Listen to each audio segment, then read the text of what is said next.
celebration na meron kami ngayon, Panginoon. Salamat po sa pagbibigay mo ng 30 years para kami po ay magpuri, maglingkod sa inyo, umawit sa inyo, at magkakasama, Panginoon, ay celebrate ang kabutihan mo at kadakilaan mo. Salamat, O Diyos, sa pagdadala mo rin sa aming mga kapatid sa araw na ito. Salamat sa pagpapagaling mo, sa pagsusolve mo sa aming mga problema, sa pagbibigay mo ng anumang pangangailangan namin, O Diyos. Tunay na ikaw buhay na Diyos na kumikilo sa amin sa araw-araw. Tanggalin mo po ang lahat ng mga kahadlang upang kami makapagpuri ng malayang-malaya, makakapagpalakpak, makakasayaw, makakaawit ng malakas, at ibigay ang pinakamataas, pinakamainam na papuri sa inyong pangalan lamang, O Diyos. Samahan mo kami as we will celebrate your good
you, Lord God. We will worship you, Lord God. Hallelujah. Hallelujah. Yes, Jesus. Hallelujah. You are God created by human hands. You are God dependent on any mortal man. You are God.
And as we look forward, Lord God, doon po sa promise, Lord God, na binigay sa church na to, Lord God, for us to be bigger, Lord God, for us to touch more souls outside, Lord God. We are expecting, Lord God, more blessings from you, Lord God, and we will give you more glory, Panginoon. Hallelujah! Hallelujah, Lord! Hallelujah! Hallelujah! Tulad na namin inawas, Panginoon, you are the same God, Panginoon. And we, Lord God, pray, Lord God, na kung ano man, Panginoon, yung experience ng miracles, Lord God, ng mga binanggit namin, Panginoon, ng inyong mga prophets, you will do the same, Lord God, ng miracles dito sa church na ito, Lord God. Your power hasn't changed, Lord.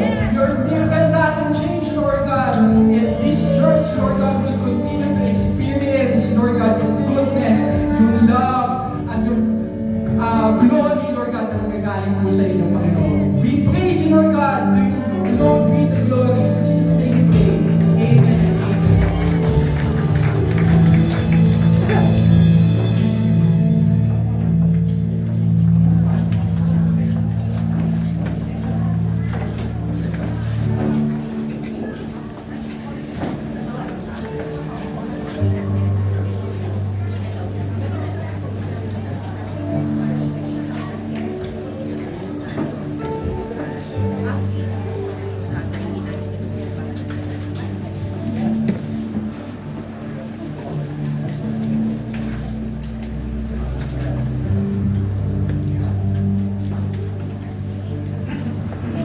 Magandang umaga po sa lahat. Salamat po sa ating praise and worship na makakagawa. Sa ating po 13th anniversary, ako po ay nautusan ng Panginoon na magbigay ng testimony o patotoo kung paano niya binago ang buhay ko. Kasama na po ang aking buong sambahayan. Nagpapasalamat po ako sa Diyos dahil ako po ay lang ninenervous pag tumatayo ako dito eh. Kaya lang yung Panginoon kasi kailangan sundin ko. Kahit matigas ang ulo ko, sumusunod pa rin ako sa Panginoon. Kaya nagpapasalamat po ako sa Kanya. Ako po'y may kaunting kodigo. Ang una ko pong inilista dito ay kung paano ako tinawag ng Panginoon. Ako po muna ay magpapakilala sa inyo. Ako po si Sister Marilyn Malga po San Diego. Kami po ay taga-Balubad at kasama po ang aking mga anak, mga kapatid ko at aking mga apo. Salamat sa Panginoon dahil ginagamit niya ako para sa paglago ng ating simbahan. Way back 1992, ako ay dinala ng Panginoon sa Hong Kong. Pero hindi pa po ako nakakilala nun sa Panginoon ng 1992 hanggang 1993. Umuwi ako dito sa Pilipinas. And then uli ako ng year 2000. Doon ko na po nakilala ang Panginoon dahil sa katigasan ng ulo ko, kailangan niya papuntahin dun eh. Dito ang mga anak ko noon nagba-Bible study, sila ng summer Bible study, pero hindi ako sumasama. Ang sumasama po yung kanilang daddy na si Mario San Diego. Hindi po si Brother Mar, si Mario San Diego po. Yun po yung sumasama. Kaya sabi ko na, kung dumating ang Panginoon, hindi ako nakasama. Ang kasama yung kanilang daddy. Pero yung kanilang daddy ngayon dahil nawawala. Hindi ako nawawala, nandiyan lang po yun. Patuloy na natin ipanalangin sa Panginoon. Noong year 2001 January, doon ako niyaya ng aking kumari doon dito sa AGA Hong Kong. Ayoko, pero ang Panginoon talaga hindi ka talaga bibitawan pagka doon na sa point na talagang kailangan mo na siyang kilalanin bilang Ama. Doon na po ako nag-umpisa. Pupunta ako sa simbahan, lagi ako nawawala kasi gusto ko umalis pagkatapos ng service or before mag-service. Iikot ako ng iikot doon sa ilalim ng train station, di ako makalabas. Paglabas ko, doon ulit sa simbahan ng AG po sa Hong Kong. Doon na po nag-umpisa yung journey ng aking buhay sa Panginoon. Lagi po kami merong gawain doon ng tanghali after ng service, kakain kami. Lagi nila akong pinagpe-pray. Hindi ako marunong mag-pray ng gano'n, katulad ng prayer nila, ang ganda. Sabi gano'n, ano lang nilalabas sa bibig mo lang. Ayun po, sumusunod naman po ako at doon po ay umabot ako ng halos 2 taon. Doon ako nabaptize and then umuwi na nga po ako dito. Chine-check nila ako lagi dito sa dito po sa AG. Sila din po yung nagbigay sa akin ng ng address, yung kay Pastor Bobby. Nanap namin yung address, hindi ko makita siya ng ilang linggo. Pero nagtiis akong hanapin kung nasaan yung address nila. Kaya nung pangatlong linggo na nandito ako sa Pilipinas, nakita ko na po yung AG, yung pong simbahan ni Pastor Bobby Santos. Nung pong inilagay ko ng Panginoon dito sa AG, sa Marikina, hindi na po ako umalis. Kahit ano man po yung naging problema ng simbahan. Ang sabi ko po kasi sa sarili ko, inilagay ako dito ng Panginoon.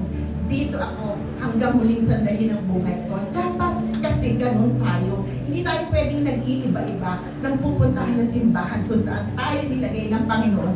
Doon lang tayo dahil yun ang pinakamabuti para sa atin. Ang Diyos na nakakaalam kung ano yung dapat natin gawin. May ups and down. Lahat naman tayo may problema kahit sa buhay. Walang perfectong simbahan, walang perfectong pastor, walang perfectong pamilya. Ang perfecto lang ang Panginoon Diyos. Yun po yung pinagpapasalamat ko sa Panginoon. Medyo napapahaba na po ata. Pero tunay nga po na ang kabutihan ng Panginoon sa pamilya namin ay talagang walang katapusan. Sa bawat segundo ng buhay namin, siya pa rin ang aming itinataas. Kaya sa 30th anniversary ng ating simbahan, ako po ay talagang nagpapasalamat dahil ang buhay na namin na napakahirap noong maliliit pa kami, wala kami makain, wala kami kuryente. Pero ngayon po, pag ako'y hihiga at bubuksan ko yung hihiga, talaga po naiiyak ako dahil itinasa ko ng Panginoon. Sa kahirapan ng buhay, nariyan siya. Kasama yun parang pinagdaanan naming hirap is ano lang po pala yun yung trials kung paano natin pagdaanan yung lahat ng hirap at mga pagsubok sa buhay natin na kailangan natin. Laging isasubmit sa Panginoon, Lord, tulungan mo po kami. At yung pong 2024, doon ko po naranasan talaga yung tunay at tunay na papuri ng Panginoon sapagkat sabi ko, Lord, I surrender all. Surrender na po ako lahat, sa'yo na lang lahat. At doon ko po naranasan talaga yung napakasarap na buhay na hindi man kami mayaman, pero nakakatulog ako ng masarap. May kaginhawahan sa lahat ng bagay at lahat ng biyaya ng Panginoon, siksik, liglig, umaapaw, hindi lang sa akin, sa pamilya, sa kapitbahay, sa kaibigan, sa kapatid. At yun po yung pinagsasalamit. Maraming po sa lahat. Happy 30th anniversary sa ating po. So, God be the glory.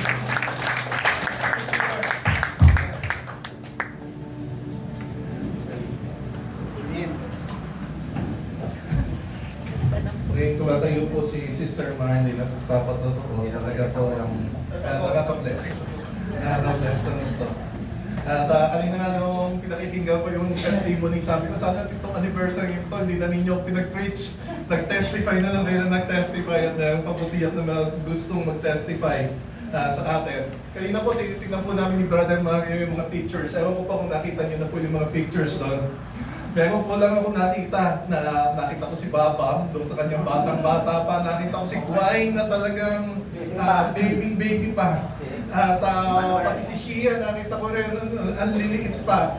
Pero meron po ako napansin, hindi po sila mahilig kumuha ng picture ng mga pastor. Hindi po wala, talaga nagtatago po yung mga pastor. At ayaw po magpa-picture. Well, praise the Lord. 30th anniversary. Kanina po nung prayer, medyo nadulas na po yung ating dila. Actually, nasa isip ko 13th, pero doon sa prayer ata, nasabi ko 30th anniversary. Prayer po namin doon sa likod. At nung papalabas na po kami ng Brother Mario, nagkakwentahan po kami ng edad. Kung 30th anniversary, 17 years from now. Ako po, mas madaling 77 years old na ako. By that time, si Brother Mario daw ay mga 81 years old, nagbabasketball pa. Yan, ganun yun. Magsa-celebrate pa rin kami ng anniversary ng church. At alam po namin matibay pa rin ang church na ito. Patitibayin pa lalo ng ating Panginoon ang church na ito. Tama po yung sabi ni Sister Marlene. Wala pong perfectong church. Ang perfecto lang po ang ating Panginoong Jesucristo. Kaya lagi po tayo nakafocus lang sa ating Panginoong Jesucristo. There will be trials, there will be challenges itong church na ito, dito sa church na ito. But brothers and sisters, every trials, every challenges, there will always be victory sa pangalan ng ating Panginoon. At yun po ang ating gagawin palagi. Isesentro po natin ang ating Panginoon sa church na ito. And nung nakita ko po yung program ng church, at magkasunod po yung Pentecostal Sunday, saka po yung anniversary Sunday. Kaya pinag-pray ko po kung talaga ang mensahe, should I be shifting, katulad po nung Mother's Day, siningit ko po yung Mother's Day preaching. At pero sa ngayon po, andun po yung consistency na I just need to go doon sa first. Dahil ito po ay patungkol din sa iglesia, patungkol sa church. At sabi ko nga po sa inyo last Sunday, we will not just be celebrating just one Sunday for Pentecostal Sunday, but let us be a Pentecostal church. Uulitin ko po lilinawin ko. Hindi ko po tinutukoy yung mga churches na inilagay sa pangalan nila Pentecostal Missionary Church of Christ o United Pentecostal Church. Hindi po yun ang sinasabi ko. Pag sinabi ko po, let us be a Pentecostal church. Ang sinasabi ko lamang po is that let this church be led dong active na pagkilos ng banal na Espiritu. Just like the old the real Pentecostal church is stated doon po sa Book of Acts. Konting review lang po doon sa pinag-aralan natin last week. Sabi ko po sa inyo last week, hindi po masyadong nabibigyan ng importansya ang banal na Espiritu sa madami nating pinagdaan ng churches. Sa Catholic, sabi ko po sa inyo, hindi po talaga nabibigyan ng malaking diin ang doktrina patungkol sa banal na Espiritu. Why? It's just because meron po silang pinalit bilang vicar of Jesus Christ, kapalit ni Jesucristo. Nung nag-ascend na ating Panginoong Jesucristo, malinaw na malinaw po doon sa Biblia na ang sabi ng ating Panginoong Jesucristo, bibigay ko sa inyo ang banal na Espiritu na siyang aking kapalit. Pero po doon sa doktrina ng Katolisismo, they need to inject the Pope as the vicar of Christ. Kaya ano po mangyayari? The most important na kasama, the person ng Holy Spirit ng Diyos, na kasama dapat ng existence ng Iglesia, nasa tabi, and they put the Pope in prominence. And brothers and sisters, meron pa po akong konting susundutin ng konti dito. Dahil napag-usapan po namin ng konti, ang kaunti-kaunti lamang, nabanggit po namin, sabi ko nga, sana magkaroon ng Bible, ng fellowship ang mga kalalakihan. Dahil nung Wednesday, nagdi-discuss kami ng konti. Siyempre, kulang na po yung oras namin dahil after lang po ng prayer meeting. Meron lang po konting fellowship at kakinan. At sana po kasama namin kayo doon palagi. Wala pong mintis. Yung prayer at saka yung kainan. Magkasama po palagi yun. Well, anyway, nabanggit po namin, yung patungkol po doon sa priesthood. Bakit tinatawag na father yung mga pare? Well, brothers and sisters, ito po yung gusto kong bigyan ng pansin muna dito. Kung paano po talaga naagawan yung mga persona ng ating Diyos. Nito pong doktrina ng papacy, ng Pope. Well, hindi lamang po yung siyang naging vicar of Jesus Christ na naisasabi yung Holy Spirit. The other thing is the whole priesthood itself. Yung pagiging pare. At siguro, isa po sa mga mapapansin po ninyo dito sa church, wala po tayong pare. Magamat yung supplier ko po nung Gravelensa, natawag po sa akin, alam niya, pastor ako, tawag po sa akin, Father. Well, yun po. Pero wala po tayong pare dito sa church. Bakit po ganon? Meron po akong babasahin sa inyo. But in fact, almost the whole book of Hebrews testifies on this. Kasi ang ini-establish po ng book of Hebrews is Jesus as the superior high priest. Babasahin ko po sa inyo yung Hebrews 7:23-28. At ganito po pagkakasabi, now there have been many of those priests. Yung po mga pare, yung kapanahunan po ng Biblia. Since death prevented them from continuing in office, that's one imperfection. Namamatay sila. Walang continuity. Napapalitan sila. But because Jesus lives forever, He has a permanent. Kaya from the very existence of our Lord Jesus Christ, He became the permanent priest. Nagkakaintindihan po tayo dito. Tuloy pa po natin yung pagkakabasa. Sabi, therefore He is able to save completely those who come through Him because He always lives to intercede for them. Tuloy pa rin natin. Such a high priest truly meets our need. Siya lamang daw po ang nakakatugon ng ating mga pangangailangan. Bakit po? Yung atonement, kung saan pumapasok po yung high priest doon sa Holy of Holies, only comes every year. Once a year. Yung Kippur, yun po yung celebration nila. Year of Feast of Atonement. At doon lang na-i-offer o na-isa-sacrifice o na-ibibigay in sacrifice yung pagkakasala at pag kinalugdan ng ating Panginoon, bumababa yung presensya niya called the Shekinah glory on the temple. Pero kung may imperfection yung high priest at siya ay makasalanan at karaniwan po sa katutak na high priest ang merong kasalanan, kung hindi po sila mabubulag, magkakaroon ng problema doon sa Holy of Holies, most of them die. Dahil meron silang kasalanan and they could not withstand the holiness of God. Listen to this very carefully. And that's the reason why Jesus is the perfect high priest. Bakit? Kasi po siya ay pumapaloob sa presensya ng Panginoon dahil galing siya. Hindi na kailangan pag-establish ng ating Panginoong Jesucristo kung siya ay magiging katanggap-tanggap doon sa holiness ng Diyos. Because He came from God, the Holy God. He is acceptable every time, permanent. And that's the reason in-establish po ng ating Panginoon that now He is the high priest. Tignan niyo po yung doktrina na yung pasensya na po talaga sasagasaan po minsan eh. Para malinaw po natin na naandun po tayo sa tunay na iglesia. Hindi po yung ang churches pare-pareho. When brothers and sisters, look at this. Sinantabi ang banal na Espiritu. Sinantabi yung high priest, Jesus Christ. Kaya po, tayo lumalapit na sa ating Panginoong Jesucristo diretso. Dahil ang sabi ng ating Panginoong Jesucristo, there's only one mediator between God and man, Jesus Christ. Hindi na tayo kailangan mangumpisal sa pare. Kung hindi, dumidiretso tayo sa ating pong Panginoong Jesucristo. Well, anyway, babalik po ako doon sa topic natin. It's about the Holy Spirit. At binigay po simultaneous doon po sa kapanganakan ng iglesia. At babasahin ko po sa inyo Acts 2:1 to 4. This is so dramatic. When the day of the Pentecost came, they were all together in one place. Katulad po sinabi ko last week, hindi common meet gathering, hindi common meet assembly, hindi common merong crowd.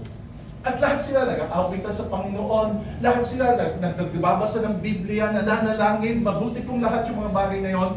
But brothers and sisters, hindi po yun yung indication. Pag tinignan ng Panginoon yung assembly na yun o yung crowd na yun. But, tinawag lang po ng Diyos na church yung crowd na yun when this day came. Suddenly, a sound like a blowing of a violent wind came from heaven and filled the whole house where they were sitting. Tuloy natin. They saw what seemed to be tongues of fire that separated and came to rest on each of them. All of them were filled with the Holy Spirit and began to speak in other tongues as the Spirit enabled them. Kaya, binautismo sila. Pinuspos sila ng banal na Espiritu. And on that day, yung pong crowd na yun, because the Holy Spirit was there, it was called the church. A church or a group of people without the Holy Spirit is not a church. Dahil sabi ng ating Panginoon, each one of us is the temple of the Holy Spirit. Kung walang importansya sa buhay ng bawat isa sa inyo ang banal na Espiritu, then brothers and sisters, this gathering is useless. Kaya yun po ang parang regalo na gusto ko maibigay po sa banal na Espiritu, not just to discuss Him on just one Sunday, pero gusto ko maunawaan ng bawat isa sa atin kung ano ang banal na Espiritu. Because of the lack of knowledge about the Holy Spirit, meron pa rin po ang babasahin sa inyo, still on Acts 2, 5 to 7, then 12. Ganito po ang kalagayan ng mga taong, pero nyo po, pumupunta po sila doon dahil fiesta, Feast of the Pentecost. At lahat po ng mga Jews, religious Jews, has to go to the temple to celebrate in Jerusalem. Kaya ganito po ang kalagayan. This is the picture on this day. Now, there were staying in Jerusalem God-fearing Jews. Yun po yung classic adjective, description. God-fearing Jews from every nation under heaven. When they heard this sound, a crowd came together. Of course, they're rushing winds. And they speaking in tongues. Sabi, the crowd came together in what? Ano po yung sabi? Bewilderment. Alam niyo naman po ibig sabihin ng bewilderment? Hindi ko po kasi alam eh. Ano ibig sabihin? Gulat na gulat. Bewilderment. Sabi, because each one heard their own language being spoken. Yung move ng Holy Spirit creates, gamitin ko po yung term a weird. Hindi po sanay sila dito. It's a weird thing. Unordinary. Weird. Pag kumilos mo ang banal na Espiritu, kuminsan yung iba po will shy away from that. Bakit? Sabihin nila, ayaw umiyak, ayaw ko sumigaw, ayaw ko magpuri sa Panginoon, ayaw ko itaas yung boses ko, ayaw ko bumagsak, ayaw ko kinabutan. There are so many things, but brothers and sisters, I tell you, when the Holy Spirit comes, He will do something weird on you. I'm so sorry. That's part of your submission on the move of the Holy Spirit. You let Him do His thing. And one thing I will tell you, once nagdumalaw siya sa buhay ninyo, boy, that's the thing that you will be enjoying. Di ba nga? Nung transfiguration, the glory of God filled, hindi tinatawag na ngayong Mount of Transfiguration. Kasama po doon si Peter, si John, saka si James, ng ating Panginoong Jesucristo. And they were filled with the glory of God, the presence of God. Ang sabi po ni Peter, dito na tayo tumira. How weird it may be. Ako po, yung po experience ko. How weird it may be. Brothers and sisters, gusto ko bumawak doon palagi. Ayoko nga pakawalan eh. Once I'm touched by the Holy Spirit, ayoko pakawalan ng banal na Espiritu. And many times po, natatapos na po yung church and I'm still holding on to the Holy Spirit. Yung po experience ko when I was young. I'm still holding on doon sa presence ng banal na Espiritu. Tuloy po natin. Utterly amazed. Another thing, parang binago lang po yung adjective, pero gusto po mag-supply ni Luke ng another adjective patungkol po dito sa pagkilos na ito at kung paano po nagigitla yung po mga tao during the time. Utterly amazed, they asked, aren't all this who are speaking Galileans? At another term, sabi po dyan, amazed and perplexed. Alam niyo po yung move ng Holy Spirit, meron na pong 4 na ibang klaseng adjectives ang binitawan po ni Luke. Yung una, bewilderment. Dito po sinabi, utterly amazed. Then, another thing, amazed and perplexed. They ask, because they're so ignorant about the move of the Holy Spirit, they ask one another, what does this mean? Hindi nila alam kung anong ibig sabihin ng pagkilos ng banal na Espiritu. At, ano title ng message ko ngayon? Nakalimutan ko yung title ng message ko ngayon. Okay, letting God move in. Letting God move in. Sa ganitong amazing, bagamat tayo po ay a little bit ignorant about this, kaya nga ito po yung sabi ni Apostle Paul. 1 Corinthians 12:1. Ganon din po yung mga churches noon. Sabi niya, now about the gifts of the Holy Spirit, brothers and sisters, I don't want you to be uninformed. dahil talagang amazing o hindi tayo ganun ka-familiar on how the Spirit moves. Pero sabi ko, para sa church, hindi pwedeng uninformed ang church patungkol sa banal na Espiritu. So I try my best. Pasensya na po kayo. Sa kanina po tinatanong sa akin, mahaba ba, Pastor, yung mensahe mo? Hindi po ako makasagot. Hindi ko po alam. Lagi ko po sinasabi, hanggat nakikita ko po may natutulog, ahabaan ko talaga. Hanggat nakikita ko po na merong hindi makikinig, ahabaan ko lalo. Yun po yung gusto ko mangyari ngayong umaga. Dahil gusto ko pong maintindihan ng bawat isa sa atin. Letting the Holy Spirit. Babasahin ko po yung John 16, 5-7. Ganito po pagkakasabi. But now I am going to Him. So Jesus po nagsasalita nito. Who sent me? None of you asked me, where are you going? Rather, you are filled with grief because I have said, I'm going away. I've said these things. Ang sabi ng ating Panginoon, very truly I tell you, Jesus Christ to Jesus Christ, who was performing miracles, bumubuhay ng patay, nagpapakain ng multitudes. Sabi dito, but very truly I tell you, it is for your good that I'm going away. Bakit daw? Unless I go away, hindi niya maisasend yung advocate, who is the Holy Spirit, will not come to you, but if I go, I will send Him to you.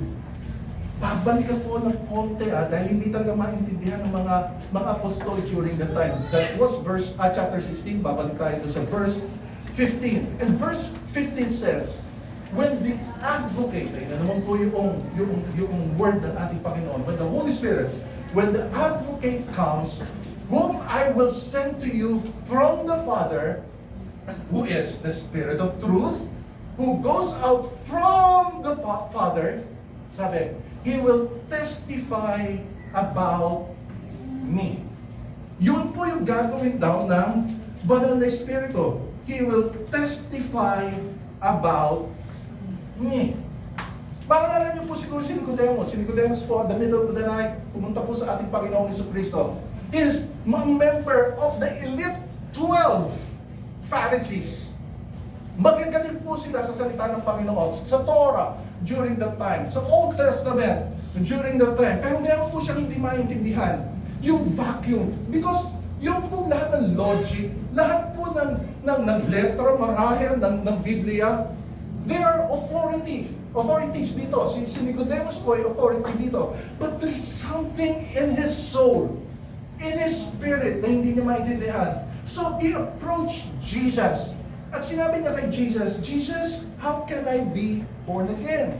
At ang sabi po ng ating Panginoong Jesucristo, paano punta sa langit? At sabi ng ating Panginoong Jesucristo, unless you are born again, you cannot see the kingdom of God.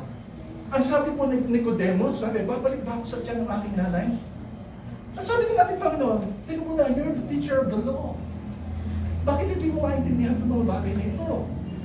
At nagpatuloy po ang ating Panginoon, sabi ng ating Panginoon, it is because ang laman ay kaisipang laman. Oh, this is the verbatim. Ang kaisipang laman ay laman nga. Ibig sabihin, kung mind mo nakaset lang doon sa material things, hindi mo maintindihan how is it to be born again. O yung kingdom ng ating Panginoon. Pero sabi ng ating Panginoon, but ang kaisipang spirito ay spirito nga. When you are with the Holy Spirit, you think spiritually. And you can understand spiritually. And this is how it is when you are filled with the Holy Spirit. And I'll be putting number one of my point. The Holy Spirit will fuel your Christian life, your spiritual life. Ito po yung parang could be used, parang grasa. Parang pangit eh. Parang gasolina o grasa na nagpapadulas. Yung bang dati ayaw mo magsimba. But when the Holy Spirit comes, gusto mo magpuri sa Panginoon. And you will be going back at sasabihin natin, at gagawin ko a little bit negative itong preaching nito. Yung bang ayaw mo mag-pray, yung bang pagdating na sa church, nakatayo ka lang and you're observing everybody else dito po sa church and you just don't want to participate, kundi ang gusto mo sana matapos na si pastor. Yung mga ganong klase. Well, brothers and sisters, when the Spirit comes to you, you will become a new person. You will be so hungry with God. Yun po yung sinasabi ng ating Panginoong Diyos dyan. When the Advocate comes, He will testify. Pinasisigla niya. Binibigyan niya yung joy, yung pakikipag-usap mo sa Kanya. Punta na naman po sa another sample. Si Peter po, 53 days ago on the day of the Pentecost. Ano po ginawa ni Peter? Dininay niya ang ating Panginoon 3 times. Tama? Alam po natin yun. Bago po tumilaop yung manok, huwag po kayong magpadisib doon sa statues ni Peter na pag sinabi po si Peter, kailangan po mayroong kasamang manok. Hindi po gano'n si Peter. Hindi po siya sampungero. Hindi po talaga. Wala po siya kasamang manok doon. Kahit sa anong ministeryo niya, wala po kayong makikita sa Biblia na meron siyang kasamang manok. Ang sabi naman po, you will deny me, sabi ng ating Panginoon Jesucristo, bago tumilapok ang manok. Ang layo po, no? Kaya ibig sabihin ng bago magmadaling araw, inulit po ang ating Panginoon sa Garden of Gethsemane, gabi, bago magmadaling araw, sabi niya kay Peter, ididinay mo ako 3 times. And 53 days later, on the day of the Pentecost, kita niyo yung crowd? Yun naman maliit na grupo na nag-gather, doon po malapit, doon sa bahay ni Caiaphas. Dininay na niya ang ating Panginoong Jesucristo. And this time po, piyesta. Sa katutak na Hudyo. Ang mga Hudyo po nagpapagos kay Jesus doon sa krus And this time po, tumayo po si Peter. And he addressed the crowd. Sabi pa niya, that Jesus whom you crucified on the cross. Siya yung magbibigay ng kaligtasan sa inyo. And he preached the gospel with boldness of God fuels your Christian life. Ito yung, the moment you receive Jesus, uhaw na uhaw ka, you have to preach the gospel. You have to share. You have to minister. Alam mo na yun, deep within your heart. That is an impression within your heart. Hindi ako magpapapigil unless I minister. Why? I received Jesus Christ as my Savior and my Lord. Hindi pwedeng Savior lang. Kung hindi, kailangan paglingkuran ko siya because I received. Hindi pwedeng paghiwalayan. He is also my Lord. He is my Master. And that's the reason why I need to serve Jesus. At yun po yung wini-witness ng banal na Espiritu doon po sa buhay natin. Ako po ay nagpapasalamat kanina po, mas maigi sana ginawa niyo, kasama kayo dito sa nag-testimony dito nag-testify po, sinabi sa akin ni Pastor Krister, sabi niya, Pastor, 36 yung mga bata kahapon. Pinakita niya sa akin, palakpakan naman po natin ang Panginoon. Pinakita po niya sa akin meron po, ang ganda po ng kanilang hall na ginagamit, kaya pati po yung isang pagpapala. I think that's a government hall. Tama? Ginawa ng government. At doon po sila nag-gather. Di po na tayo makailangan pa magpatayo ng church doon o ng room doon. Meron po sila nagagamit tile. Maganda po yung place. Painted. Maayos. And pinakita po sa akin ni Pastor Krister, makaganap po sila isang church ng mga bata. Hallelujah! Amen! Alam niyo po, it fuels us. Di ba? It fuels us. Doon sa ating pananampalataya. When the Holy Spirit governs the church runs smoothly. Runs with power. Kaya kanina po, nung kinakanta po natin, sabi po doon sa kanta, you move in power then. And that's a declaration. And you will move in power now. Why? Because we want this church to be a Pentecostal church. We want this church moved by the power of the Holy Spirit. We want each and every one uhaw doon sa pagkilos ng banal na Espiritu. Meron ba mga Galatians dyan? Okay, basahin po natin yung Galatians. Yan ba? Kung wala, okay lang. Lalaktawan ko na. Okay, punta na po tayo doon sa pangalawa. Pangalawang point. The Holy Spirit empowers our ministry life. Babasahin ko po yung Acts 1:8. Talks about power. Sabi po dyan, but you will receive power when the Holy Spirit comes on you, and you will be my witnesses in Jerusalem. For those who will be witnesses. Diyan po sa ating bayan, doon po sa ating community, doon po sa ating probinsya ng Metro Manila. In Jerusalem and all Judea and Samaria and all the ends of the world. At sabi niya, you will receive power and you will be my witnesses. Nabasahin ko rin po yung Romans 8:11. And Romans 8:11 says, and if the Spirit of Him, look at this, who raised Jesus from the dead, the Spirit, the powerful Spirit, who raised Jesus from the dead, what is living in you? God moves in, is living in you. He who raised Christ from the dead will also give life to your mortal bodies because of His Spirit who lives. Ganun po ka-powerful. Pinapaalala po ni Apostol Pablo, walang iba. Iisa lang naman ang Espiritu, hindi katulad itong mundo ito kung ano-anong Espiritu yung nilalapitan. Iba't ibang kapangyarihan. But if you invite the Holy Spirit, there is only one Spirit. And this is the same Spirit who raised Jesus from the dead, that powerful. And sabi, now, He lives in all of us. Meron po akong sermon sa susunod. At ang sermon ko po dyan, ngayon po mag-lecture lang po muna talaga ako. Dahil sa susunod po, promise po, mag-preach po ako sa inyo. Ayaw nyo ata nag-preach ako, nasa sermon na kayo. Pero I will be preaching next week. Isa po yun sa point na gusto ko po, kaya this will be a series na mapaalala. Don't waste the Holy Spirit. Don't waste the Holy Spirit. Intindihin natin ito. Kilalanin natin ang banal na Espiritu. He has the power. Hindi tayo magiging Avenger. Di po. Iron Man. Batman. Hindi po pwede yun. Hindi po pwedeng ganon. Hindi po yun yung power na sinasabi. Ito po yung power na sinasabi. Babasahin ko po sa inyo. 1 Corinthians 12:4-6. Ganito po ang sabi. There are different kinds of gifts from the same Spirit. The same Spirit distributes them.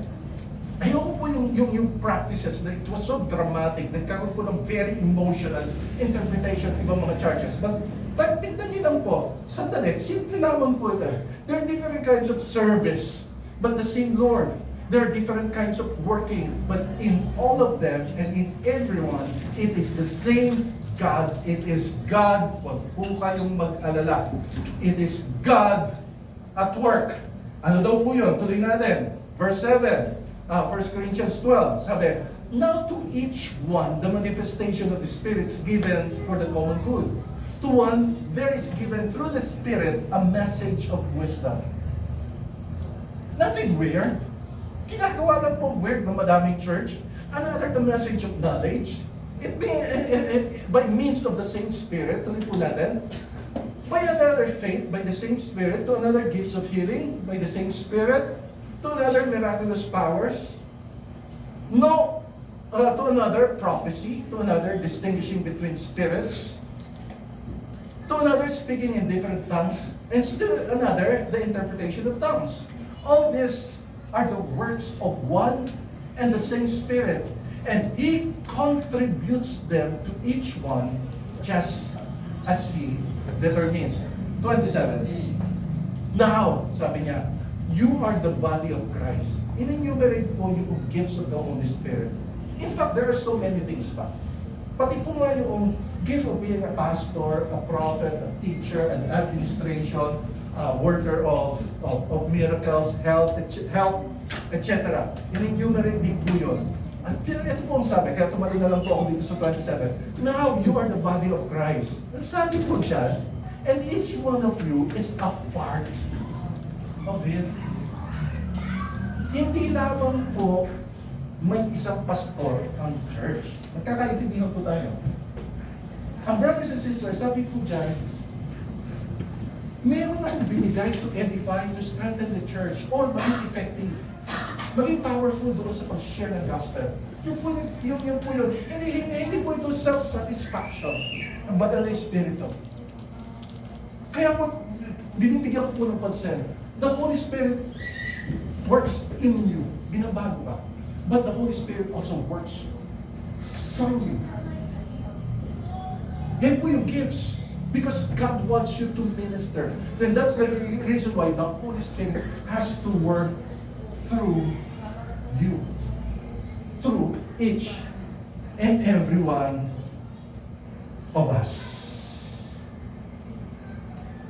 Meron po akong props dito eh. Kaya siguro magtatanong kayo, pwede bang bitawan ko muna itong mic? Makikita niyo yung boses ko dyan? Okay. Bitawan ko muna yung mic.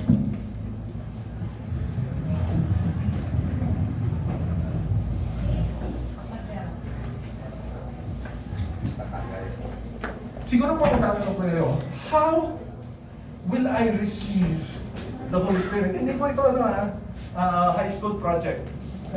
Bibigyan ko lang po kayo ng isang illustration. Pakinggan nyo na lang po. Ilalakas ko na lang po yung boses ko sa inyo. This is how the Holy Spirit works. Pupunuin ko lang po muna to.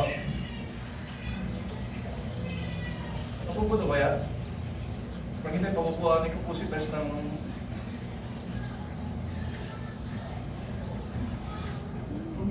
Oh, good.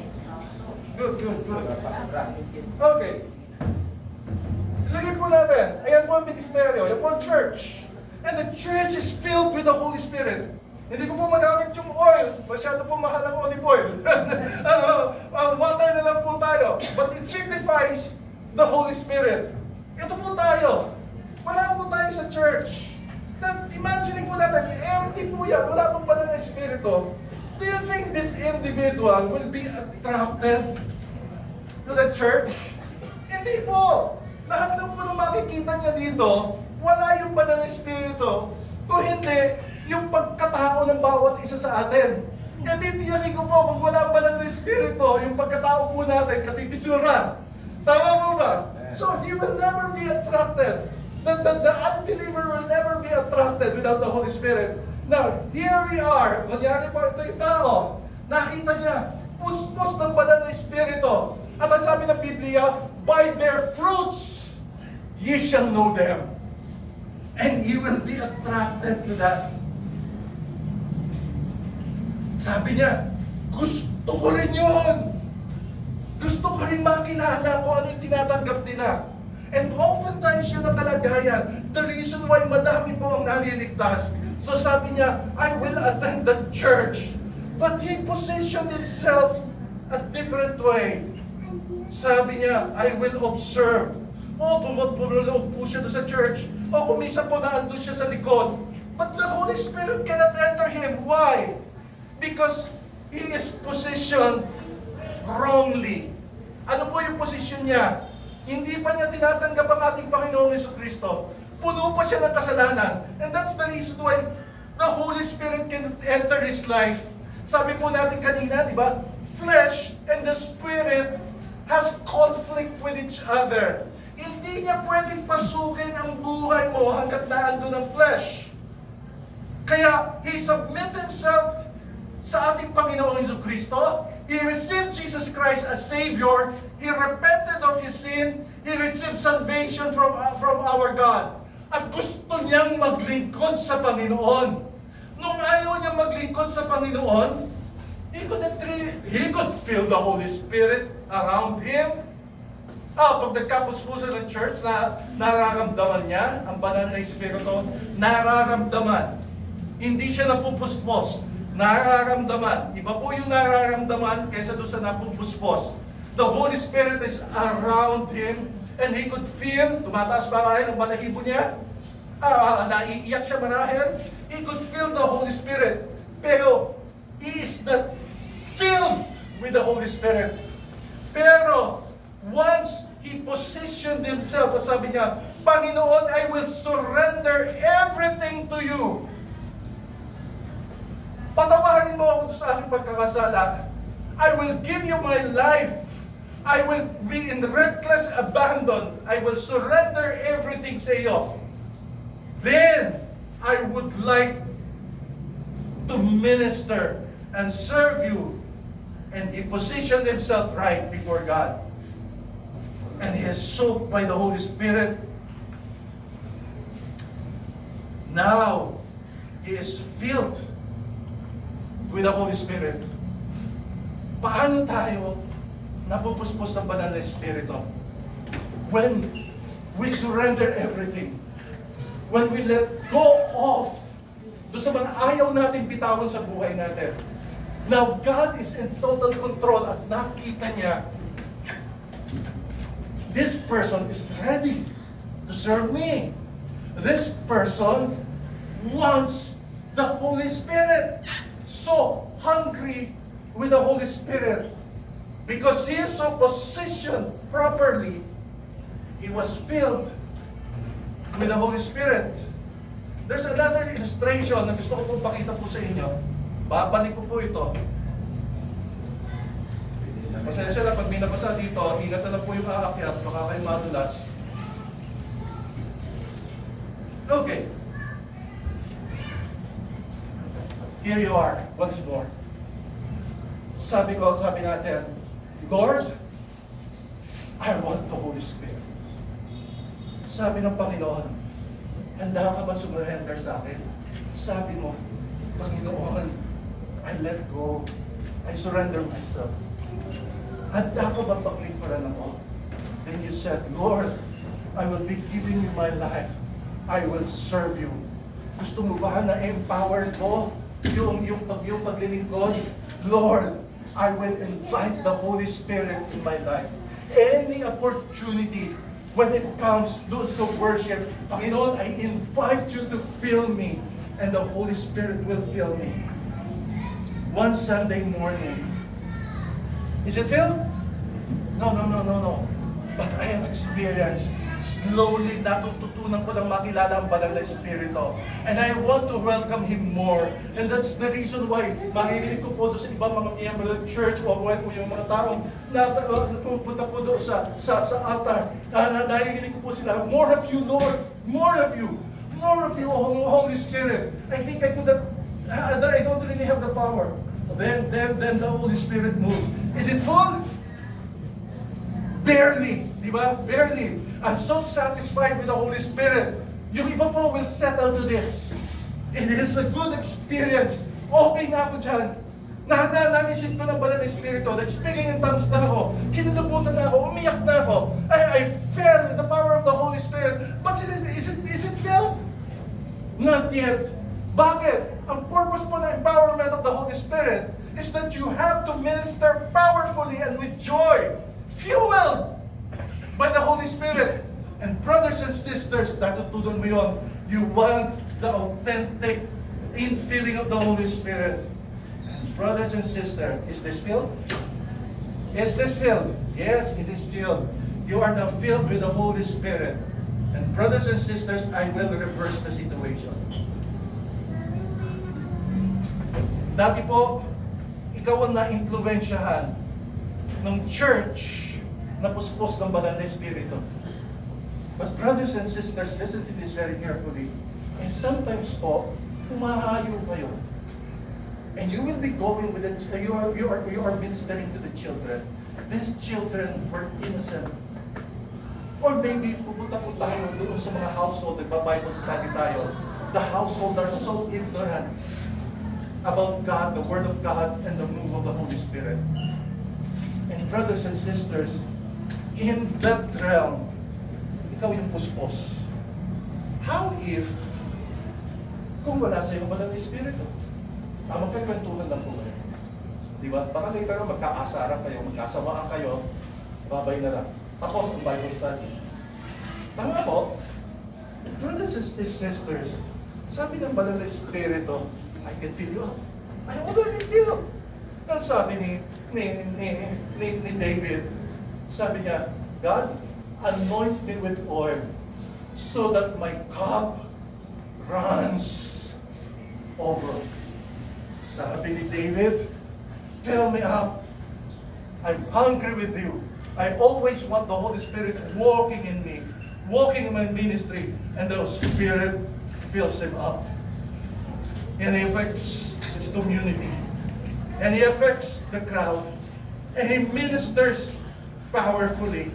Because the Holy Spirit keeps on filling him to overflowing. Right now, he was so covered with the Holy Spirit. And sometimes po, when we are not covered with the Holy Spirit, and we minister, ang makikita po ng tao ay, ako. Tama? Sabi po, yung imperfection ko, yung imperfection ng church, hindi po mawawala yun. We will never be perfect unless ano tayo nasa, kaya nga yung kailangan natin righteousness ni Jesu Cristo. But brothers and sisters, when you ask for the Holy Spirit to walk with you, to fill you up to overflowing, to minister with power, His power, not your power, then brothers and sisters, ang makikita po nila is the Holy Spirit covering you. And that's the reason why effective po ang unang church. The church has forgotten the Holy Spirit. And brothers and sisters, mind you, don't ever, when we worship, you just don't need to be spectators. Or expect something. Sabi nga, do not be spectator, but expectator, something you would like to expect. Brothers and sisters, kaya lagi ko sinasabi sa inyo, when we worship sa puso ninyo, huwag niyong hintayin matapos. Or don't you ever miss it. And that's the reason why yung praise and worship sa umaga, I keep on nagging you. Sasabihin ko, umattend kayo. Ang sasabihin nyo, bakit yung gusto ko umattend kami? Pastor, kasi gusto nyo madaming agad sa umaga. No, brothers and sisters, no! Gusto ko po yun. Okay. Pero brothers and sisters, meron po akong napapansin po minsan eh. When nandun po tayo sa prayer meeting, mas konti po yung naandun, ang marahil, dahil doon sa kaunting yun, lahat po sila eh, uhaw sa banal na Espiritu. That's when the Holy Spirit moves. And brothers and sisters, kaya po nilagay natin na nagkakanta, hindi po introductory yun ng service. Brothers and sisters, sabi po, God inhabits the praises of His people. Kung hindi ka marunong magpuri, sorry. God inhabits the praises of His people. Hindi ko po sinasabing doon lang kumikilos ang Diyos. The Holy Spirit can move in your prayers. The Holy Spirit can move when you're reading the Bible. The Holy Spirit moves when you're alone with Him. Kanta po tayo ng kanta. Panginoon, gusto ko doon sa dakong lihim, kung saan ako ay nasa lilim ng inyong presensya. Ibig sabihin, you're one-on-one with God alone. At ang gusto ko, nakaandun ako sa covering ng Banal na Espiritu. Brothers and sisters, hunger for the Holy Spirit. It fuels your life.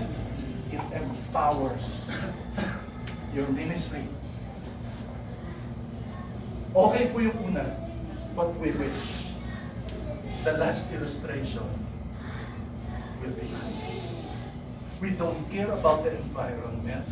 Hindi yung environment na nag-change sa atin.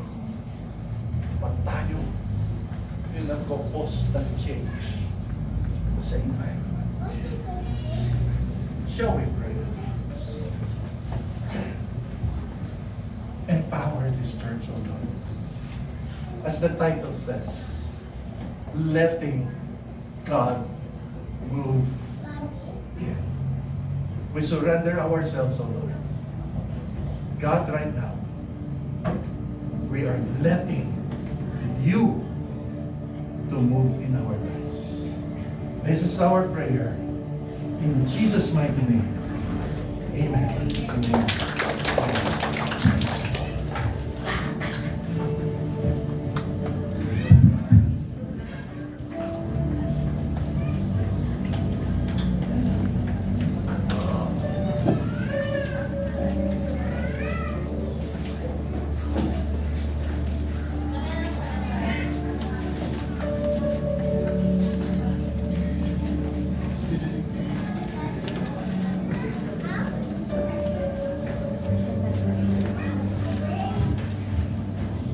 Good morning po. Nagako naman po tayo sa ating pagkakaroon. Ibasa po tayo sa Acts 20, verse 34 po. Sabi po dyan, you yourselves know that these hands of mine have supplied my own needs and the needs of my companions. In everything I did, I showed you that by this kind of hard work, we must help the weak. Remembering the words the Lord Jesus Himself said, it is more blessed to give than to receive. Sa wikang Tagalog po, sabi po dyan, alam ninyo, nagtrabaho ako para matustusan ang mga pangailangan namin ng aking mga kasamahan. Alam ninyo, nagtrabaho ako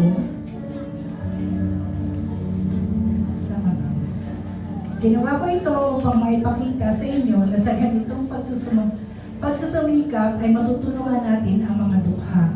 Lagi nating alalahanin ang sinabi ng Panginoong Hesus na mas mapalad ang nagbibigay kaysa tumatanggap. Ushers, please.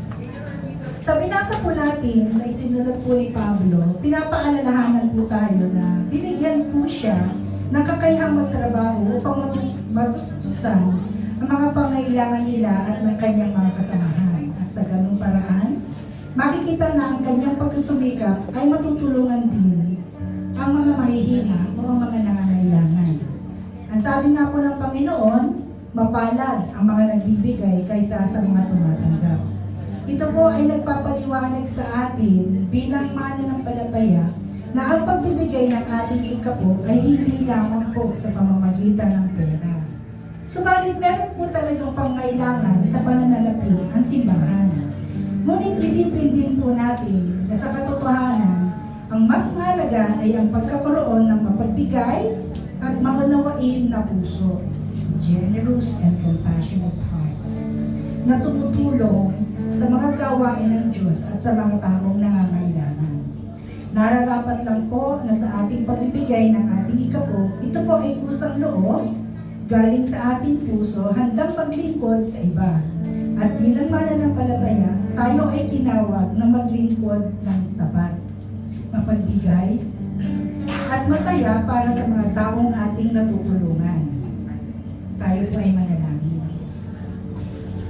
Dakilang Diyos, maraming salamat po sa lahat ng pagkakataon na ibinibigay ninyo sa amin na kami po ay nakadudulog sa inyong harapan. Sa mga oras na ito, dinadalangin po namin ang aming pong ikapo. Dalangin namin na magamit ito ng sapat sa lahat ng pangangailangan ng inyong simbahan. Dalangin din po namin ang lahat ng mga nagkaloob na patuloy ninyong pagpalain. Ganon din ang kanilang mga trabaho, ang mga business po nila at sa lahat ng source ng kanilang pong hanap buhay. Pagkalooban niyo po kami ng sapat na kalakas, makita at magbigay ng pagkagusto na makatulong sa mga nangangailangan. Ito po ang aming dalangin sa tanging pangalan ni Jesus.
Ikaw, benti ka na sa amin. Yut ka na. Yut ka na. Ilan taon ka na? Alin?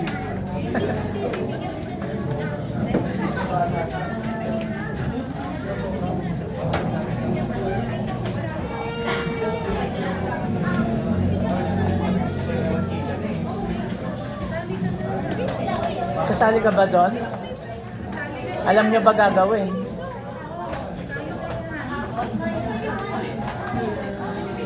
Ayaw. Alam mo namang tagal-tagal yun.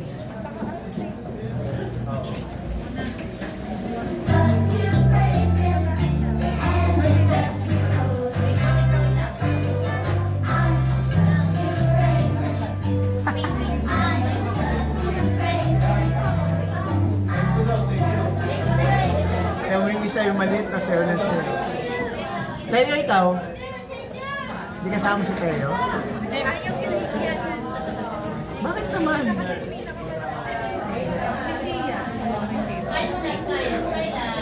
Yan.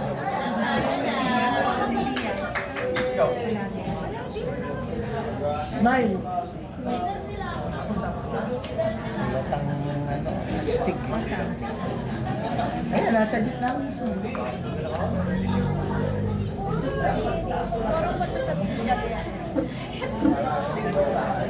Kaya,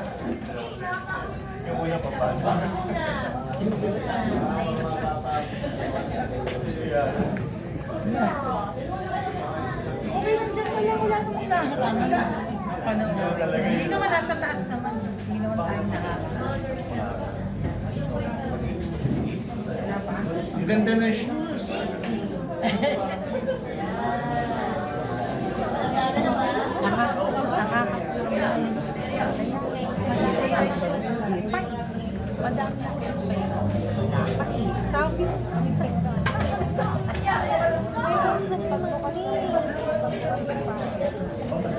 What happened?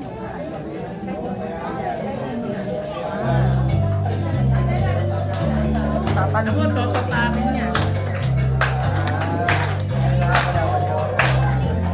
Bakit po wala?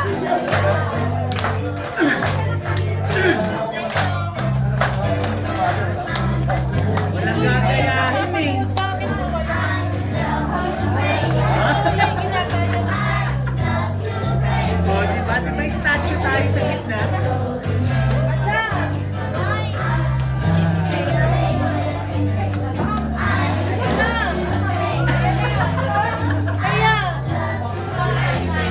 Galing ni Teya.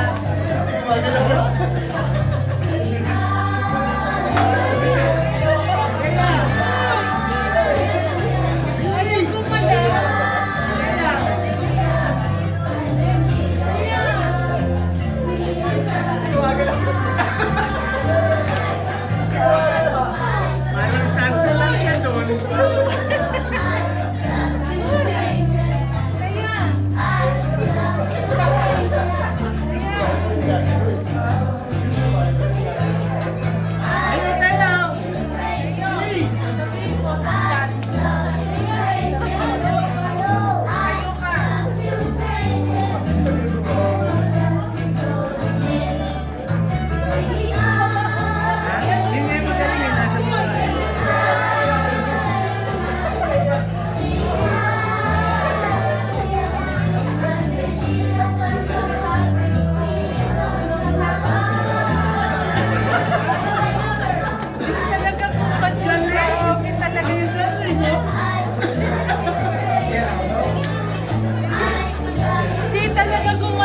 nyo ba nilagay yan dyan?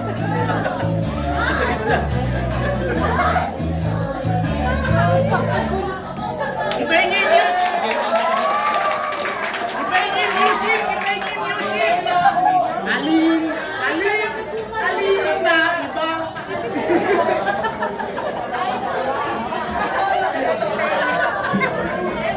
Sabi nga, maganda lang siya. Oh.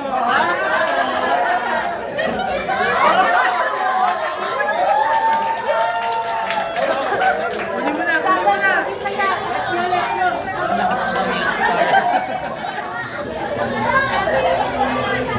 Dapat pinitin mo. Kunin mo na, kunin mo na, tapos umiyak.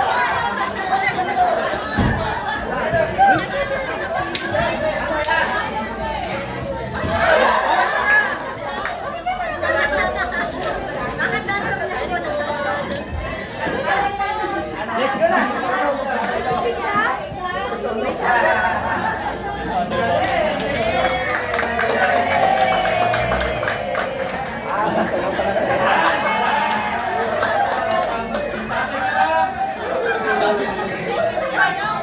Very good nga eh.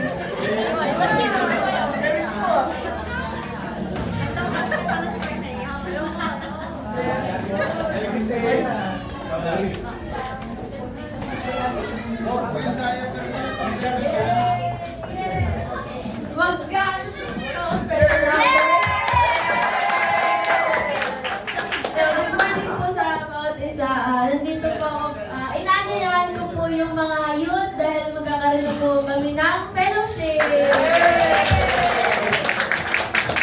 Sa darating po ito na June 14, second Sunday po of the month. Yun lang po. Patuloy po natin ipag-pray yung mga youth. Thank you po.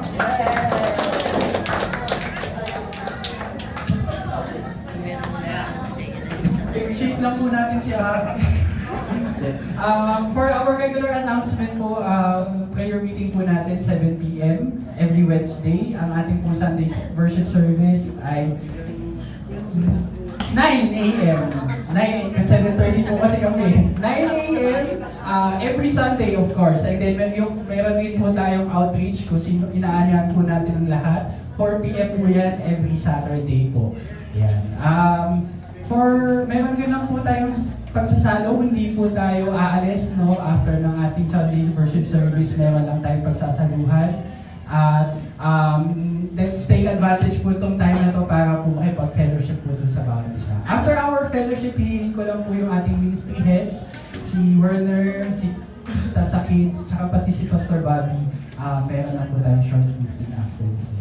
Yun lang po. Tayo po lahat ay tumayo at awitan po natin ang ating Panginoon. Hallelujah. Galing mo dancing. Wala, hindi kasi.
salamat sa inyo for the 13 years Yes, Lord.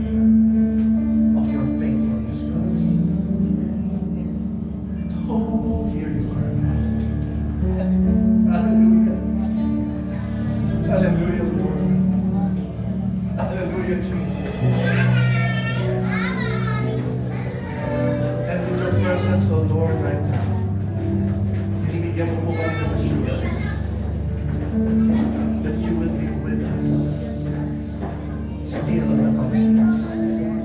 Many more years, oh Lord. At dinadalanan ko ang bawat isa na narinig ko. Holy Spirit. Pinapanalangin ko, Panginoon, ang bawat isa na narinig ko. That you bind us with the unity of your Holy Spirit. That we have that same one God. That we will forever love. That we will forever serve. And that we will forever worship. You will be at the center of this church, O Lord. We will exalt you and no one else. And Father God, ninanais namin, Panginoon, kung yung iba naming mga kapatid ay naando sa abroad o mag-a-abroad, napadalangin po namin sina Sister Tonya, sina Dwayne, Panginoon, na will be going to Canada this coming Tuesday. Father God, hindi po sila mawawala sa aming mga puso. At alam po namin, kaisa pa rin kami, kakaisa pa rin namin sila sa Espiritu. Kaya mo namin, Diyos, sumakanila yung iyong patnubay, yung guidance, yung protection. And Father God, O Lord, provide them a church na pwede na paglingkuran doon where they could worship you. At iadalangin din namin, Panginoon, patuloy na mag-usap ang banal na Espiritu sa kanilang mga buhay. And Father, I pray for this church, O God. Nais namin, Panginoon, hindi lang kami sama-sama kung hindi dadami pa rin kami, Panginoon. Gagamitin mo ang marami, o kaming lahat, Panginoon, na ma-share kung sino ang aming Panginoong Yesu Cristo. At maging pagpapala kami doon sa aming mga community, sa aming mga pamilya, Panginoon, sa aming mga kaibigan. And Father God, always send your Holy Spirit to work in us and to work through us. Tanggapin po natin ang paspas ng ating Panginoon. And Father God, we also would like to thank you sa aming mga pagsasalu-saluhan ngayong umagang ito, Panginoon. Sana po magkaroon kami ng napakagandang fellowship. Still, pinamumunahan ng intercession. Tanggapin po natin ang paspas ng Panginoon. Ang pag-ibig ng Ama, ang biyaya ng Anak, at ang patuloy na pakikipisa ng Banal na Espiritu ay sumahan ng lahat. Ngayon, ang magpakailan na tayo natin sa amin ng Panginoon. Magandang panahon sa inyo natin.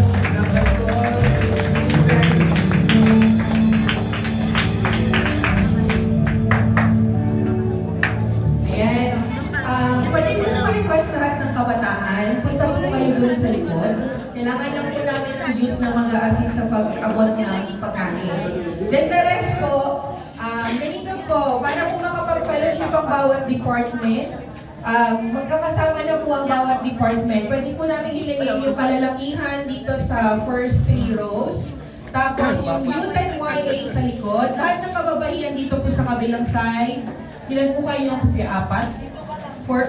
po na rows dito sa kabila o 5 rows para sa kababaihan. Youth and YA dun po sa likod. Ayan, lipat na po tayo. Para din po, ready tayo para po sa ating mini game. Ayan. During the fellowship po ng kababaihan at kalalakihan, may nag-request Bible quiz daw or Bible trivia. Ayan. Sige po, kababaihan dito po, tas arrange na po tayo para kaibagin po yung food. Ayan, meron po sila dito sa harapan. Lipat na kayo dito. Ayan, ayan yung yun tsaka YA na muna sa kabilang side.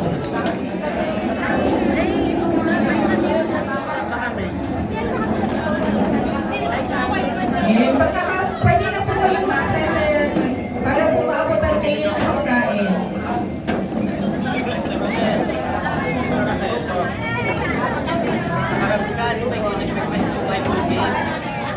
Prepare kami para sa iyo.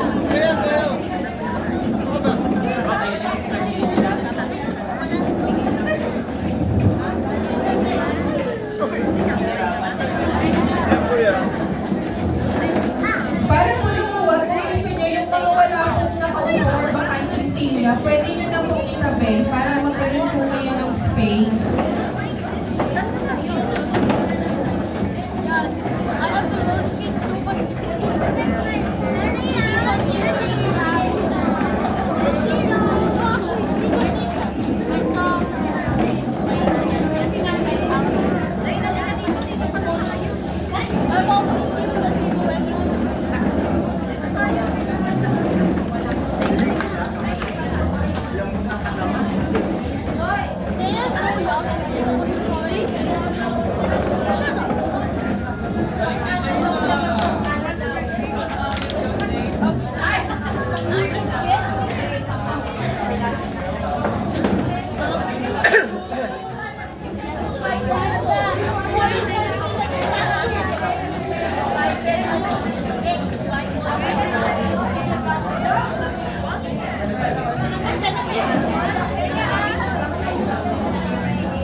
Dito po kayo, Sister Tonya, Cathy, Jerry B. Pwede po kayo lumipat dito sa mga forward kayo.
Kailangan na natin ng malaking church.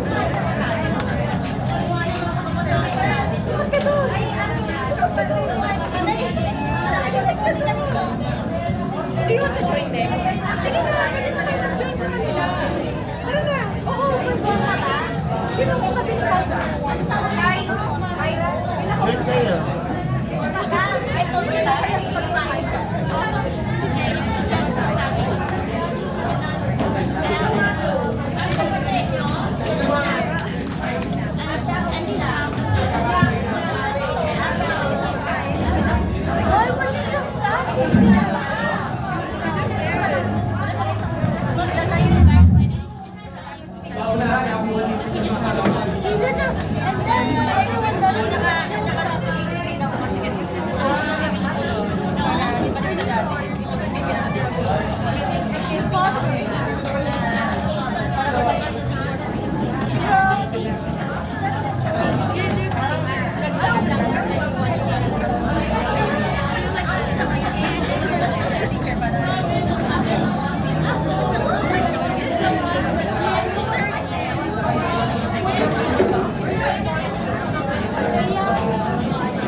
Naalis na si Kuwain. Pag-explain ko, sabihin ka lang, tapos para ibalik ko dito, balik ko ng pulat ka sabihin. Para mag-school.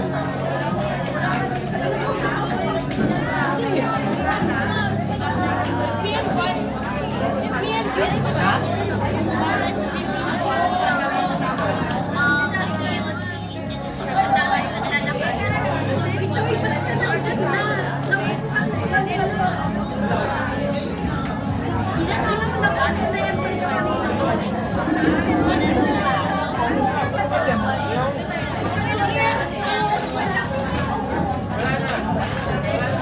Tayo.